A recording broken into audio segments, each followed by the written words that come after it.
All right, let's get the party started.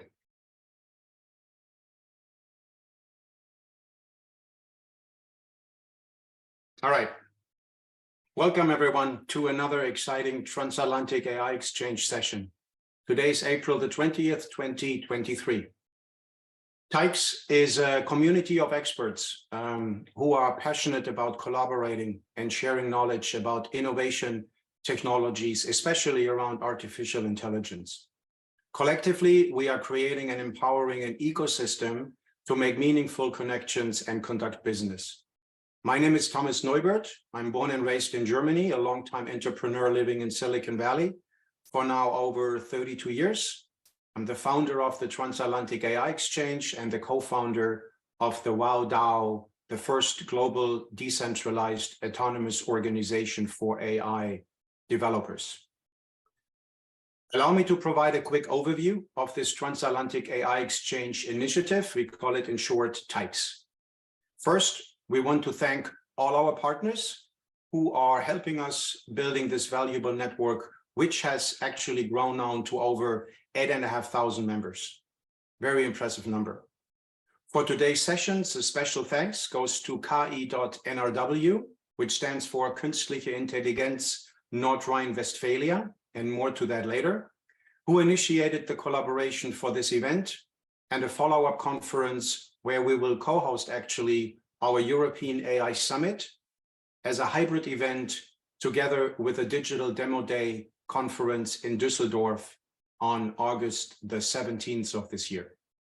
At TAIX, we foster exchanges on AI targeting entrepreneurs and researchers like today, investors, corporations, and the SMB, or what we call the Mittelstand, and governments building long-term partnerships, and focus on hands-on expertise like fundraising, customer engagements, go-to-market execution, and the SMB Mittelstand understanding the implementation of artificial intelligence.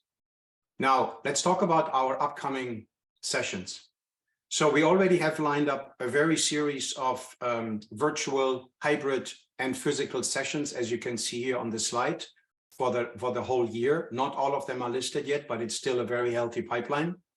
All videos that we always have, including today's sessions, are accessible for free, available on our website under the event sections, probably within a week after the session or a few days. If you believe our events are of value to you and your network, we would greatly appreciate you go to our LinkedIn page and you share and like us as well. And a link to our LinkedIn page is being put in the chat box in a few minutes. So let's get started. Today, we are excited to announce yet another experienced panel of expert speakers from the research and venture capital world, heavily involved in areas of trustworthy AI and quantum computing. With that in mind, I'm welcoming Christian Themat. He is the managing director of KI Nordrhein-Westphalia. In this role, Christian strategically develops and operationally leads the competence platform for artificial intelligence in Nordrhein-Westfalen, NRW, in close cooperation with the entire AI ecosystem, especially with industry partners, research institutions, and startups. Christian, please provide an overview of the state of Nordrhein-Westphalia and the initiatives relevant to our audience. Thank you. So yeah, thank you very much, Thomas, for your introduction and the kind words. Welcome everybody. Good afternoon, good evening to Germany, good morning to the US. I'm very excited being here today. And Thomas was referring to the ecosystem, and what I like to do is to give some brief introduction about the ecosystem of Nordrhein-Westphalia, and I will also share some insights and some slides with you. Let me just briefly share them. You should see them now. And yeah, before I'm diving into the ecosystem, let me just briefly tell you some words about myself and my role. As Thomas mentioned, I am Christian Themat. I'm the managing director of KI NRW, which is the competence platform for artificial intelligence in Nordrhein-Westfalen. And we are located at the Fraunhofer Institute EIS in St. Augustine, which is one of the largest research institutions for applied artificial intelligence in Europe. And that basically brings us to our main goal. We really want to establish Nordrhein-Westfalen in a leading position for applied artificial intelligence in Europe. Yeah, and speaking of which, yeah, I would try to switch to the next slide. So just give you a glimpse of the ocean. So Nordrhein-Westfalen is very much located in the center of Europe. It's more or less the heartbeat of Europe. It's actually one of the most populated states in Germany. We have the most growing economy, very high share of GDP. And we have tons of different companies here in our home state, 730,000 more than hidden champions like the Siemenses and the Miele, for example, with the ovens, the home appliances. And what brings us even more to the question of artificial intelligence is one of the Europe most densest research networks. You know, we have roughly 70 universities very closely packed here in a very narrow global region with more than 100 academic programs which have AI components. And then we are very proud that we actually now, since last year, own one of the German competence centers for artificial intelligence machine learning, which is the Lamar Institute, which is driving especially those questions of trustworthy AI, but also diving into questions like how can we use quantum computing, quantum technologies to also solve AI problems. And this is why I'm very happy that Christian and Maximilian are also joining the session to present that in a later stage. But we are also very, very, very strong when it comes to large language models. Yeah, we are one of the founding, basically leading consortium partners in the OpenGPTX project, which is about really developing an own GPT-based model with European languages inside it, make it available for small and medium enterprises, make it also available from a code perspective to developers and researchers, and help us really to drive this technology forward, not only theoretically, but also practically in applications. And you might have heard about it. Yeah, it's not only about research, it's about application. Yeah, one of those success stories we have here in Nordrhein-Westfalen is DeepL, which are basically competing on a very high level with Google Translate. Yeah, they're even beating them in multiple benchmarks when it comes to quality of translations. And their technology is, I would say, way less funded than the Google technology is. And they just became a unicorn in the last financing round. And I think that is also a good success factor to say here in Nordrhein-Westfalen, there's quite some fancy technology. So if you want to invest into a smart ecosystem where a lot of cool researchers are around, then there's one good opportunity to look deeper into this region. Other than that, we also really want to drive those research initiatives into application. This is why we initiated the flagship initiative, where we really want to drive relevant changes in economy and society, be it in the smart and connected production, be it in the mobility space, but also, for example, in healthcare. And for the healthcare, there was one example I would like to share to highlight, which is the Smart Hospital initiative, where in the University Hospital in Essen, there is a project where from coming to the hospital as a patient and until you get fully released, how can AI actually make your customer patient journey better? How can doctors be more empowered to actually have better support in their diagnosis? But also, how can patients better interact with when the next treatment will be coming? What are the information that they need? So really bringing AI into a position to really help them. And we had some events lately, and one of the key drivers of this project said, it sounds crazy, but we really want to use technology. We want to use AI to make medicine more human. And I think there lies a lot of chances into this thinking. And because we want to make it more human, we also think about trustworthiness of AI. And this is why we are also supporting one of our flagships is the Trustworthy AI initiative. And also Maximilian will share some insights on this. And I think that is thinking about the discussions we have lately on all these big large language models, etc., is one of the key components that we want to drive forward. And to finish this up, from all the other sides of the pond, if you are interested in any of the technologies we're developing in the space of AI, be it in a research part, be it in concrete projects, but also be it companies who offer AI services, feel free to look into our AI map. We have more than 800 entries where we can really showcase what kind of cool stuff we have here. And if you are more or less interested in actually starting your AI journey and you're more from the German side of the pond, then feel free to contact us.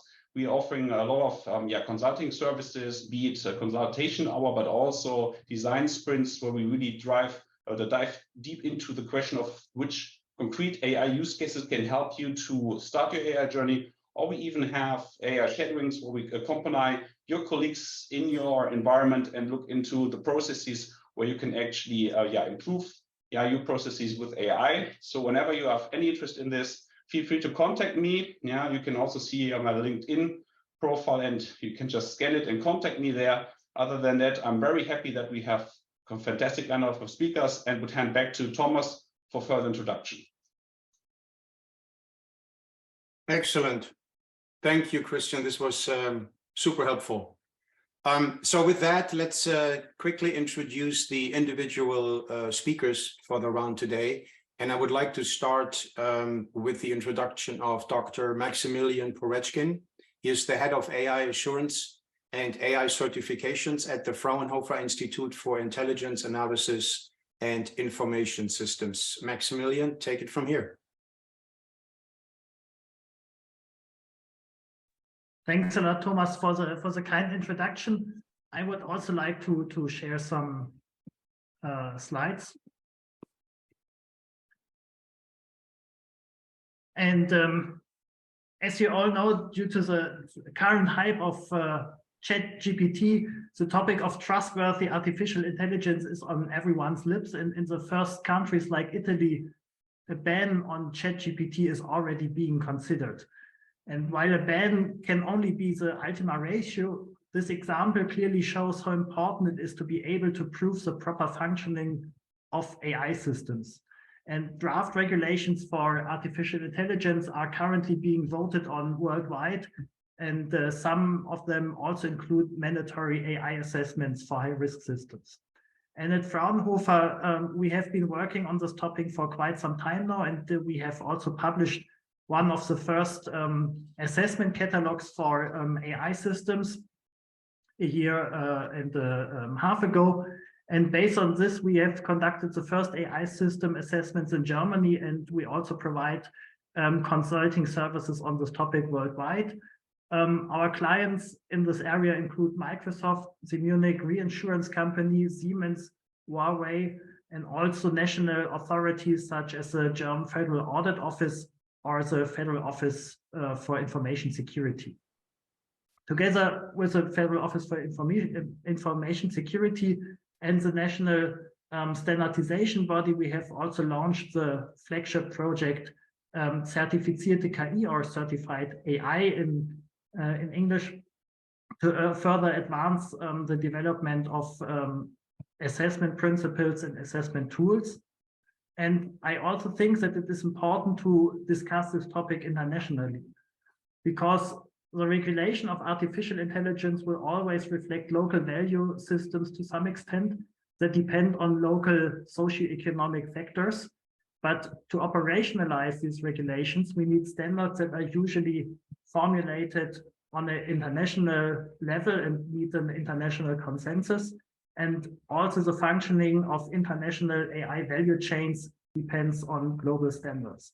And that is why I'm particularly pleased about our Transatlantic exchange today, and I look forward to exciting discussions on this topic later on. Thanks a lot. Wonderful.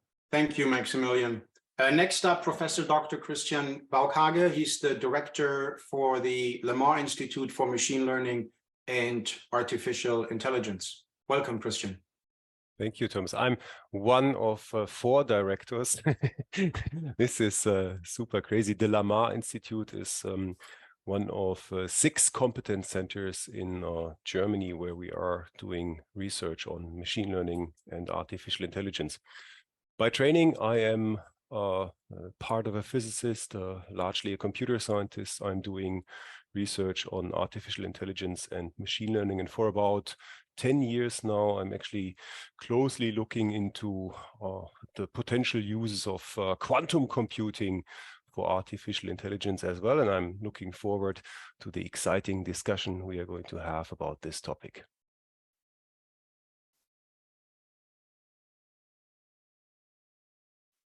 Thank you very much, Christian. And next up is on this side of the pond, on the investment side, we have to start with Nardo Manalotto. He is the managing partner at Qubits Venture here in Southern California. Hey, Nardo. Hey, Thomas. Thanks for having me here. Let me go ahead and share my screen. Okay, let me put that into full view mode. Okay, do you guys see my screen? Yes, we do. Full screen, yes. Okay, great. So I just wanted to give a little bit of background of Qubits Ventures.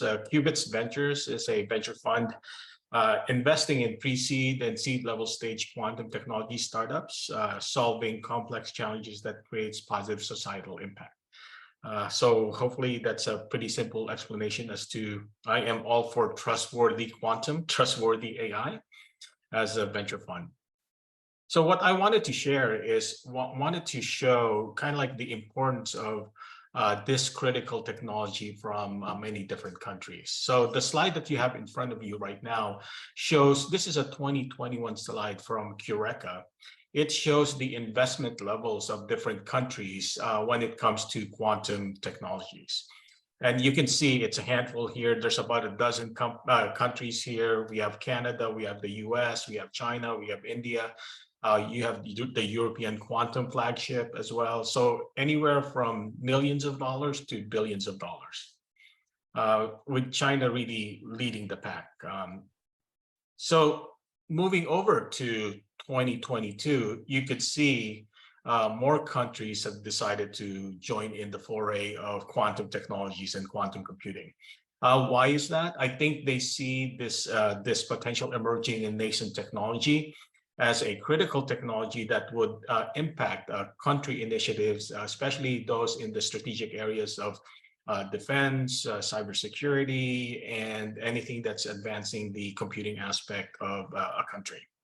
At this point, the global effort in 2022, it is estimated at 30 billion. And we have about 17, 18 countries that have joined at this point. So an additional 5 or 6 or so. And rolling over to 2023, we have a lot more. So we added 6 billion for 2023 from a global effort, and we added a lot more Asian countries. So countries like the Philippines, Thailand, where you normally would not see investments in this kind of technology, even put in some money to start looking into quantum computing and quantum technologies, mainly because they don't want to be caught behind in this quantum race. It is critical for all the countries to start looking at this for not only for country advantage, but also looking at it in terms of looking at new kind of workforce development, new kind of technology innovation and product innovation, and also pretty much for country defense as well. So I wanted to kind of just end with that, and looking forward to the conversation with the rest of the panelists. Great. Great. Nardo, thank you very much. Last but not least, we have Estelle Godard. She is an investor from Pronos Ventures. And in this particular case, her colleague couldn't make it, but she was happy to step in, and she is actually based in Luxembourg over in Europe. Welcome, Estelle. Hi, everyone. Very nice to meet you. So yeah, Estelle, I'm coming from Pronos Ventures. Actually joined from the European Space Agency, where I was working there for a couple of years. So spent a couple of years in the space sector. And just a bit about Pronos. So basically, Pronos, we started out 11 years ago in the US, in Chicago, and then made our way to the Silicon Valley. And recently launched a space fund, a space and deep tech fund that's based out indeed of Luxembourg, where part of the investment team is based, and where we invest in a pretty large scope of companies, both so mostly in Europe and also a bit in the rest of the world. in various segments of the large scope of investments. We invest early stage, so between 1 to 4 million ticket size in general. And we've done a couple of investments actually already in Germany, so both in Germany but also in AI, and actively looking for more companies. So we partner a lot with business incubation centers and with universities in Germany, but also with the European Space Agency Business Incubation Center in northern Rhine-Westphalia, where we haven't invested in any companies yet, but looking actively at potential opportunities to invest. And we have currently we see a few trends, I mean, in the sector. So not only in the space sector, but more generally within the deep tech ecosystem, where we see the emergence of companies that are really tackling quantum computing and trying to leverage sort of these new models. And we are actively looking at those companies. We have currently invested in a company that's called O-Space, which leveraged several antennas for the space sector, and that can also do it on the edge. So that's a company that is not based in Germany, but really looking forward to looking at more opportunities there, and also understanding a bit how we can be better informed and looking at the right kind of red flags to match with the regulations in Germany. Excellent. Thank you very much, Estelle. And actually, this is what Transatlantic Exchange is all about, right? On one hand, we want to exchange the knowledge about certain technology trends, but at the same time, like what you just mentioned, and hopefully some listeners here can take advantage of it, it's also about visibility and deal flow creation for any parties within the ecosystem. So this is great. So thank you all very much for sharing your backgrounds and passion around AI. Now let's tackle a few questions that recently has actually come up quite a bit. And I'd like to start with the first question that is actually pretty loaded with, I mean, almost like 3-4 questions all in one. So feel free to tackle any of them. So today, if you really look at compute of all kind of data, and we all know it's exponentially growing like crazy, but the data are either locally or in the cloud. And at least today, they are all executed by CPUs that we know in our PCs. There's the GPUs like NVIDIA, there's TPUs like Google, there's IPUs now, there's FPGA. So it's all these semiconductor stuff that has been around for many, many years. To set the level straight here is, how is quantum computing actually different? And how will it completely replace existing semiconductor architecture, if at all? I don't know. That's something I would like to learn more about. And then the follow-up question will be, will quantum computing actually in general and quantum machine learning and AI in particularly take off? And if so, by when? What are the use cases? And what, as a result, are the investment opportunities? So it's a lot of questions all at once. Who wants to take the first crack at it? Well, somebody has to, right? Go ahead. Here we go. It is, of course, super dangerous to say something like, I'm going to say right now, quantum computing will never, that's the dangerous word, completely replace digital computing. But then again, there have been people who said 80 years ago that there's a world market for about 4 computers, so who knows? No, quantum computing is fundamentally different than digital computing. And the reason for that is that it is making use of quantum mechanical phenomena such as the superposition of states or the entanglement of states. Those are things that really do not exist in our macroscopic world, but in the microscopic world they do. And humankind is now able to technically manipulate physical systems such that they behave as quantum systems, and we can then harness the opportunities of superposition and entanglement of states to do very, very efficient computing. So that is really fundamentally different. And it is, as it stands right now, sort of an addition to the powerful digital hardware that is driving AI right now to the moon. But if quantum computers become better and better, then they will contribute to that acceleration. So referring back to Nardo's nice slides that he just showed with, I mean, the absolute increase of investments and projects around quantum computing worldwide. It's a big map. There were big numbers.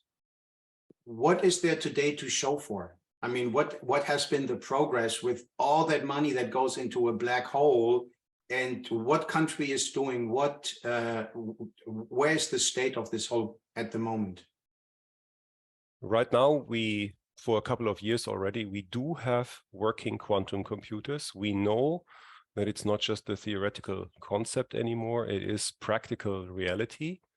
There are many different physical realizations of quantum processes, and many companies, lots of startups, by the way, are exploring different kind of hardware setups to accomplish quantum computing. We also know that quantum teleportation is technically possible. And we also know that secure quantum communication is technically possible.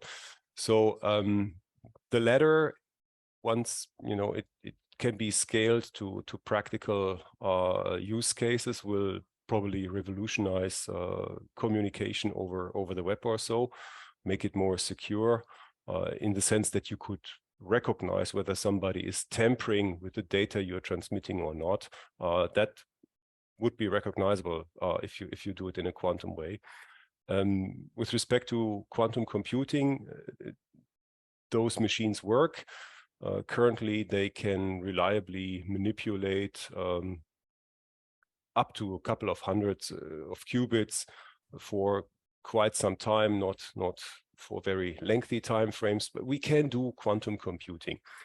The players who are most interested in applications of quantum computing right now are actually in chemistry and in the pharmaceutical businesses, because there quantum computing could help us simulate subatomic processes much better than we could ever hope for on digital computers.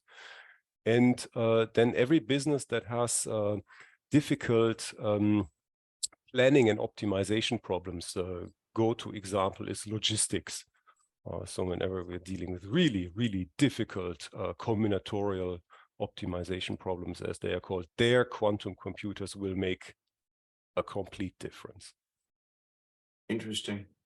So coming back to quantum computing and its purpose and the use cases, looking at from the investment opportunity. So let's say I'm in the audience here. I'm either with a research institution, or let's say I'm a startup guy, right? And I'm looking for the next opportunity to dive into. I'm taking something from a research and I'm trying to commercialize it or productize it, or I have a startup idea, software, infrastructure, whatever.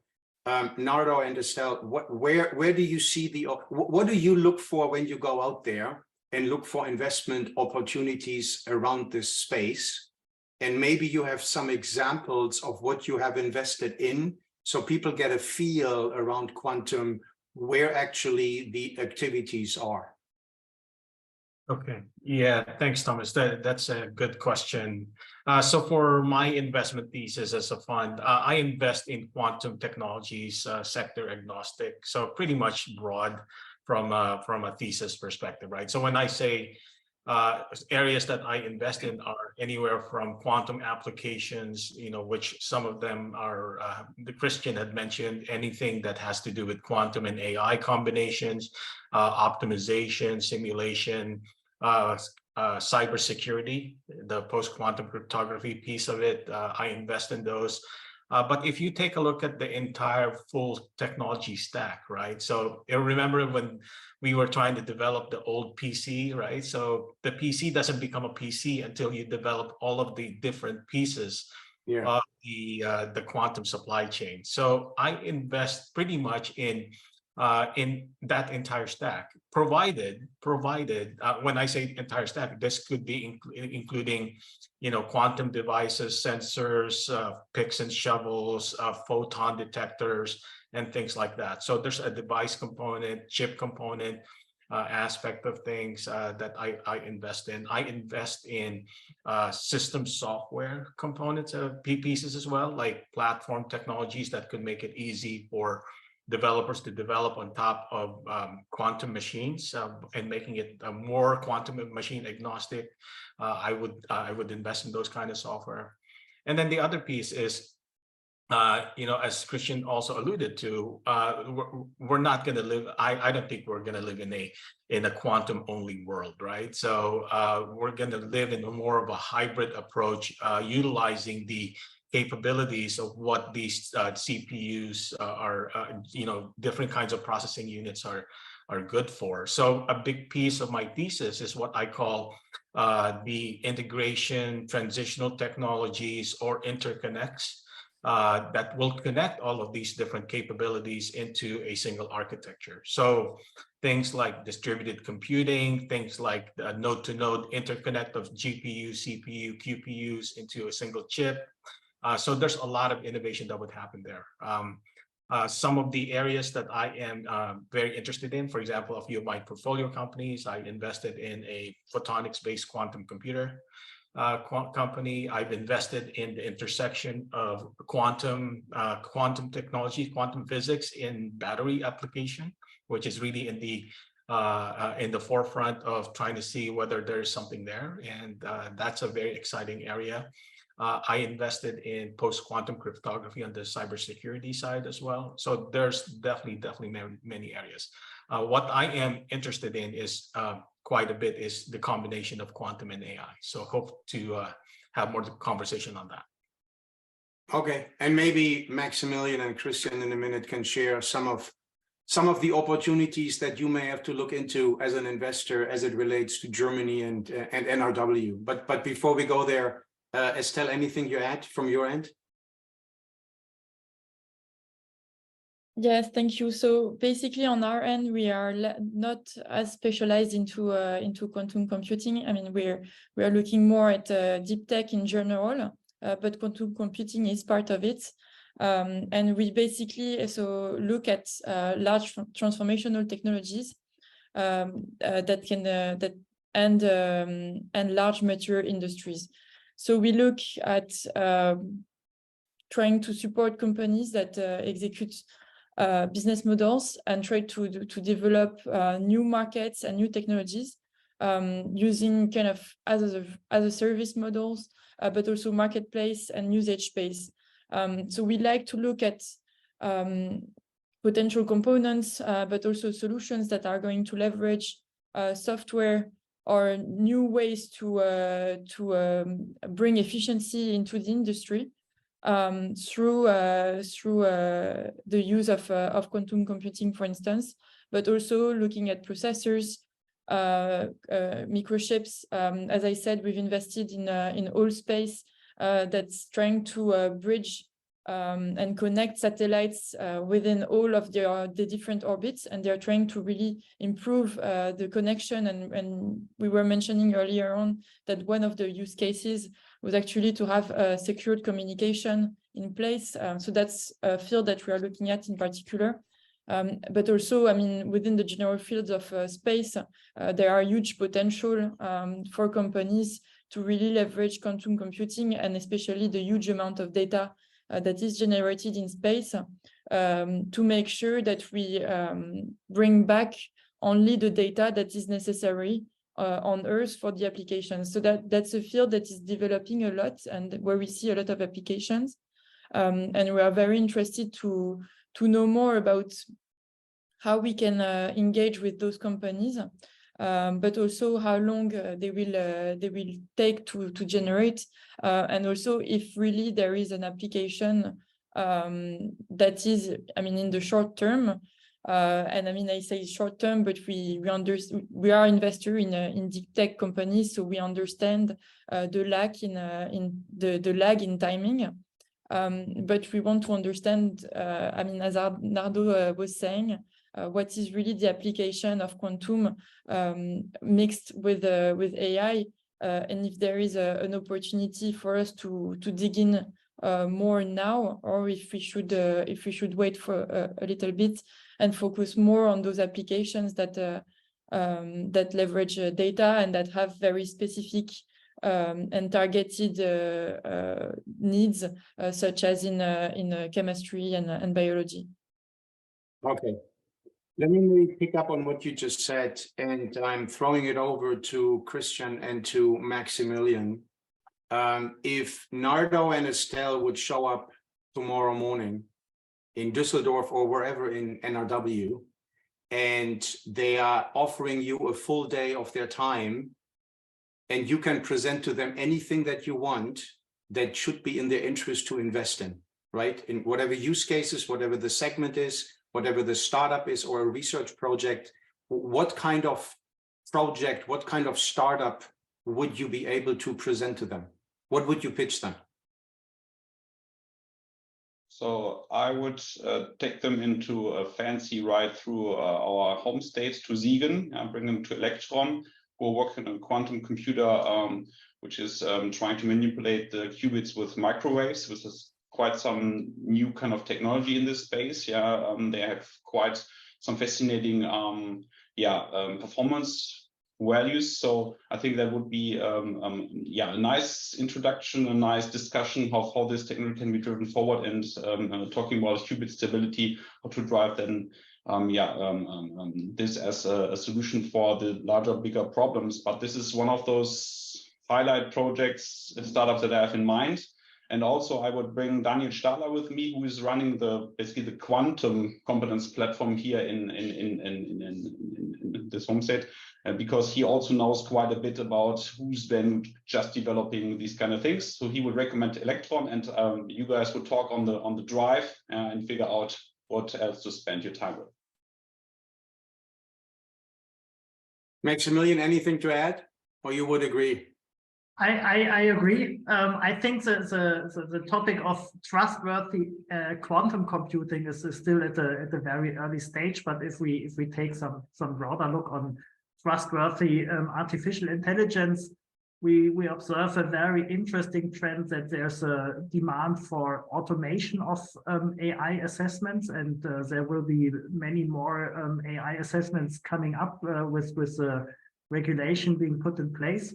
And of course, that business of AI assessments only scales if you are able to automate that to some extent. And there are some very interesting approaches on AI assessments, on AI assessment platforms, and also the corresponding machine learning operation pipelines. I think that's also an interesting point to invest into. Okay, maybe that leads to the next question. I mean, we can mix it up, but around like trustworthy AI. For me, when I hear quantum computing, I initially always think about the supercomputer that sits somewhere in the background, and it's the fastest engine in the world, no matter what other, CPUs, GPUs you can combine in a data center. But at the same time, if I look at use cases, from experience, I have to say there are certain trends that are hugely concerning, as we need so much more horsepower for compute that today I don't think we actually have it available on the planet, literally. And I read an article recently, the week the latest version of ChatGPT was announced. And obviously since then, everybody's talking about AI one way or the other. But there was an article with a statement that if in the first week of ChatGPT launch, if everybody on the planet would have turned on their computer and would have used ChatGPT just for a little search of whatsoever, we today would not have the compute power in data centers worldwide available to actually manage that workload, that compute workload. Now that's concerning because this is just GPT. There's ChatGPT. There's just so much more to it. So for me, if I now look into homomorphic encryption, for example, or into crypto and Web3 blockchain, which I believe in its core is a very viable technology. It just got started on the wrong foot with the whole Wild West crypto, things that is currently happening. But is that an area, including AI and trustworthy AI, where quantum computing actually can tremendously help and solve some problems that are in front of us? In principle, certainly. Like again, the technology is there. We have seen tremendous progress, but we are still sort of at the beginning of a potential revolution here. The issue with compute power, like the energy consumption of a quantum computer, like the ones we know today, is still something that not everybody can afford. So that, unfortunately, it's not saving us on energy here. But again, like for secure communication, or the opposite, like breaking cryptography, Nando spoke about post-quantum cryptography. So it will have some impact on blockchain-like technologies. That is to be expected. With respect to AI, mentioned it a couple of times, that is my personal motivation to see if we can use quantum computing to make AI faster. When we're talking about AI, it's machine learning these days, and we know it really takes quite some compute power to train these modern, say, large language models. And one of the funny things we're currently looking into is, can we actually train language models on quantum computers? Of course, they're anything but large at this point in time, but it is possible to do certain AI tasks, inference tasks on quantum computers much faster than any digital computer could ever hope for. So again, the more this technology matures, the more we will see its impact on the field of AI. But if I may say so, right now at this point in time, 2023, I actually see the opposite direction to be way more interesting, namely the question of, can modern AI help us to come up with better quantum technologies, be it on the hardware side or on the software side? That is where the money should be right now. The use of AI to advance quantum. Yeah, I would add to that. I completely agree with that sentiment, right? In terms of the use of AI to start looking into designing. I mean, you've seen cases like this happen, and where the classical AI system is improving quantum algorithms, right? So if you take a look at what ChatGPT does, ChatGPT can actually do gate programming, right, or quantum machine learning programming if you try to do that yourself, if you try to test on that aspect of it. I think the other part of sustainability for something like this, it's not just about the quantum computer. You also have to start reimagining what we call the data center of the future, right? So our existing data centers are very, very heat intensive, because of the kind of servers we run. We have raised floors. We have like all these cooler system and water systems inside of the big data centers. So things like photonics-based, room temperature photonics-based quantum computing has an edge on that. We have many different types of quantum computers. That's one thing we need to take a look at. The data center itself needs to become, I would say, the next generation of photonics technologies, where you could do data transfer, data transmission in a secure manner that is with less heat, right? And faster capability. So that area also needs to get looked at. So from a sustainability perspective, there's definitely a lot that could be done there with photonics technology that supports quantum. However, the only caution I have is, I don't think we've ever imagined all of the quantum use cases yet. We only I think in my perspective, we're probably just scratching the surface. 5 to 10% of the use cases is known, and then all of a sudden we'll have a boom of, man, these are like quantum machine, specific use cases. A good example would be the area of quantum biology, right? So we totally don't understand that area yet. And the moment we start understanding that, you'll have a boom in the use of this technology. So More to be seen, but every time we have new technology, we always find a way to always use that technology. So the whole game of sustainability is always a catch-up mode. Anybody wants to throw out a guess by when we are going to have fully functional, commercially available quantum computing services available for anybody who wants to develop on the platform? They are available already.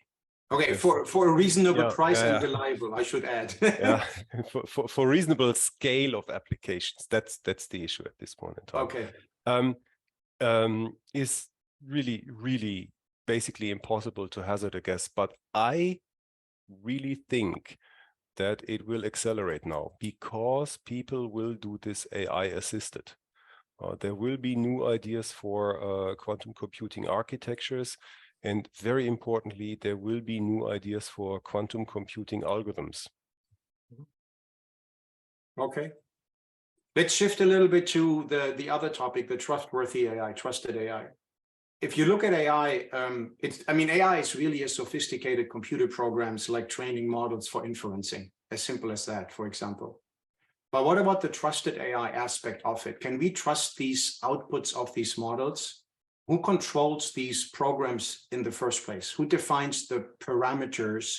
If you look at the large language models and all the other things, it's a black box, and to some extent, depending on the use case, it will affect our lives one way or the other, being it credit card scoring or whatever there may be. So how do we verify the used input and the generated output? And for example, on that note, is crypto and blockchain actually an answer to trusted AI? Based on the principles of what blockchain actually should do in the first place. Anybody? Maximilian, Christian?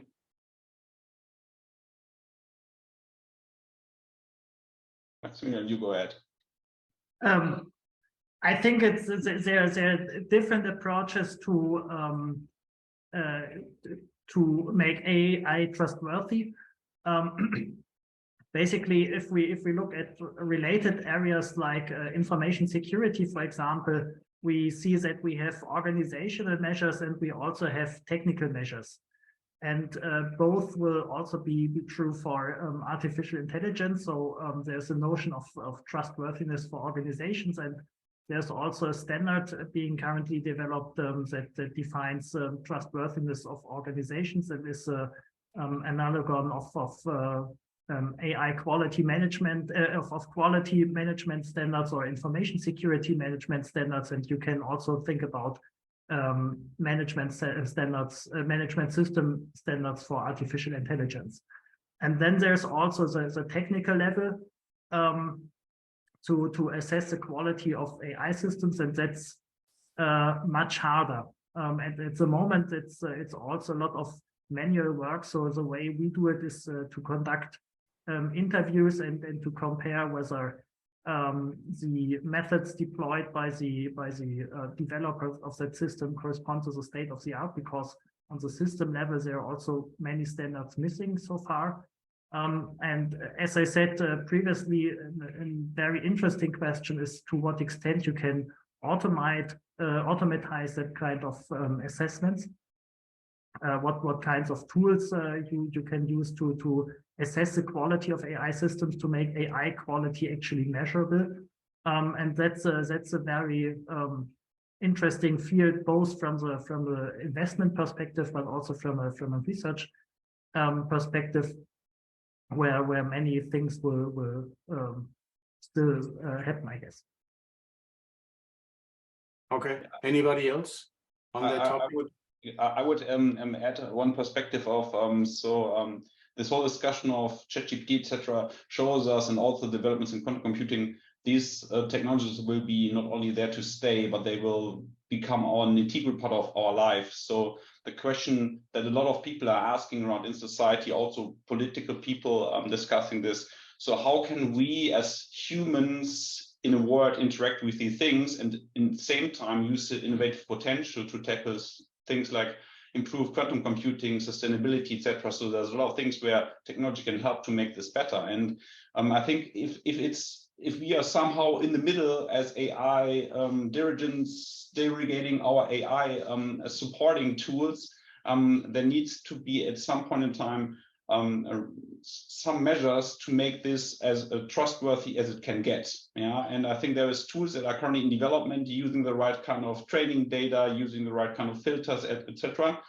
But I also truly believe there's nothing like trustworthiness by design, because at some point in time you design something, and at some point in time you figure out, okay, there is something that changed, yeah, and we need to fix it. So what we need to do is really keep on to develop these technologies forward, have an open eye at what's going right and what's going wrong, and then continue fixing it. And I think this approach will lead to a lot of applications which will help us tremendously the way going forward, and also help accelerating the acceptance of the whole economy, society, etc. May I say? Yeah, go ahead, Chris. Go ahead. Something now with my machine learning hat on. Christian just said it. This is here to stay. I, for one, actually do think that humankind has entered a new era. I have seen things, especially with interacting with GPT-4, not ChatGPT, but version 4. It's mind-blowing. It's mind-blowing. We are really headed towards universal problem-solving machines, and this will have tremendous impact on society, economy, the way we learn, the way we entertain ourselves. This is more than here to stay. This is actually really revolutionary. And yeah, I mean, questions as to trust, and, or as they call it with the foundation models, alignment, very important. But regarding to your black box question, like, we have to understand that these modern large language models, or more general foundation models, neural networks with hundreds of billions of parameters, no individual person can look at these billions upon billions of numbers and say, this number here, if that was slightly higher, then it would not have generated that output. So this is really, we need to think about this reliability issue, like, from totally new directions or perspectives, because the way we used to think about this doesn't work anymore with these modern systems. So learning from the mistakes of the past, looking at social media and the effect it has on certain, younger generations, use cases, what have you, whose responsibility is it, and what needs to come first in regards to rules and regulations driven by the governments? Is it the responsibility of the research institutions to kind of develop something and build it in? Is it the hyperscalers, which we have seen in the past, what they do and actually what they don't? So how do we learn from the past and do this right going forward to build an environment where trustworthy AI is a defined factor standard that people just must follow? Or is that just hypothesis? It's just unrealistic. So Thomas, I have a point of view here. So one, on trustworthiness, right? So AI, just like any kind of computer system, right, or application, trustworthiness of an AI is dependent upon the data and information you feed it, right? So one area that you need to look at is the data curation aspect of truthfulness of data. There are approaches for data curation and truthfulness that's already out there. I think the other portion of it is what I call data and AI governance. So we don't normally put a lot of emphasis on data and AI governance. We don't really monitor them. But the companies and big enterprises really need to pay attention in terms of things like they wanted to measure and monitor the algorithmic drift of what's going on with their AI algorithms, for example, right? It can become ineffective. It can become dangerous. For example, in the cases of healthcare. If your AI diagnostic goes wrong, you can kill someone, right? So it's not just about the trustworthiness aspect; it's also the safety component that goes along with that. And then, just on your current question on who's responsible for all this, I think everyone should be responsible for for all of this. So the developers, the people using the system, the people, the enterprises funding these type of projects, they need to include this as part of their framework of just, you know, the day-to-day framework of doing things.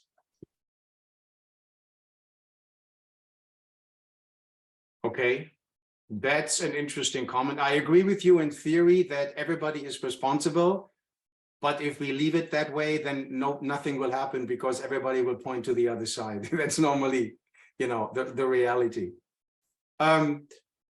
Estelle, anything you want to add in regards to, I think you wanted to say something, otherwise I have a question for you. Yeah, please ask a question and I'll add it to my comments. Yeah, so for Trustworthy AI, you mentioned you do a lot in space and things like that. And obviously there's a lot of cybersecurity involved in that space and all of that stuff. So Trustworthy AI for you in your space that you are investing in, what are the unique use cases and the problems that you see that still needs to be solved? And maybe that's some ideas for some entrepreneurial, you know, person who wants to tap into that. Yeah, so jumping on this and also perhaps to rebound on some of the comments that have been done previously. So basically for us, I mean, as investors, what we look for really at the beginning is we really look into the team. So when we are going to look at the entire business, we want to have a team that's very knowledgeable about, I mean, quantum computing in this case. But also if the company is trying to solve a problem in another field, I think something that is also important to note is that the expertise of the team members in that other field is also very important. So I think something that we lack often is that some companies are going to have a huge experience in a field such as quantum computing, but then they will lack the necessary experience in the other field to enter the market that they want to reach. And that's something that is super important for us when we try to assess the market opportunity and make sure that there is really a problem that is being solved and that the company is really trying to improve something, or that they will compete with someone that is already on the market. And then just to reply to your question, so I think in the space sector, I mean, in particular, and I say the space sector, but in fact it's really deep tech in general, because we have space a bit everywhere. But it's really about kind of leveraging the data and leveraging these very specific use cases such as cybersecurity, and also cybersecurity in space, because all those data that are being generated in space have to come down at some point to Earth for their applications. So I think one quick key question will be to see if it will be possible to really implement cybersecurity components to the analysis of the data directly in space, and leveraging indeed quantum computing in this to minimize the need for computing power and for bandwidth. So I guess that's a bit my take on there. And also for the last point, for the ethics, actually, for Trustworthy AI, I think for us it's also important because we are actors in this. As investors, we are going to support the companies. So it's also important for us to really note which are the red flags. So we know that there is some consultations, for instance, in the US, but where are we in Europe? And how can we make sure that investors know straight also what the regulation will be put in place, such that we highlight the red flags on the companies and we don't invest in wrong use cases that may have a potential bad impact in the future. So we do our diligence, and I think the communication here is key between all of the actors. Yeah. Okay. So closing with that, I want to emphasize on a few things. One is full disclosure. Rhine-Westphalia, for the audience, is my hometown or my home state. that I grew up in. So I'm very excited to have had this session in behalf of NRW, first of all. Second of all, as we are all here to share information for the audience and whoever is listening to this video recording afterwards, we always intentionally bring in some venture capital people here. The LinkedIn information about these individuals can be found on our website.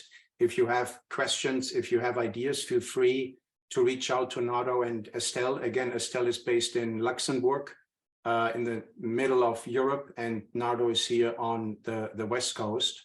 The other one is, I want to point out the Digital Demo Day conference, a very exciting established conference for the deep tech industry in Düsseldorf on August 17. I will be there in person with a hybrid version of our European AI Summit. I saw all the information from Christian of the conference last year. Super incredible speakers, excellent topics. I can highly recommend you are going to visit that conference. With that, everybody's information is available. The presentation material will be shared afterwards, as well as the video clip. So we are right on time. I want to thank everybody here for their precious time, sharing their knowledge. I know we just scratched the surface just a little bit. There's so much more to talk about. But my personal takeaway is there's always opportunities to move the world forward. We need to do more on the AI side. And as much as I like quantum computing, I think I need to be a little bit more patient to actually touch and feel it.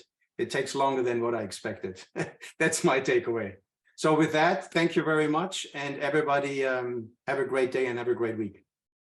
Thank you. Thank you. Bye-bye. Thank you very much.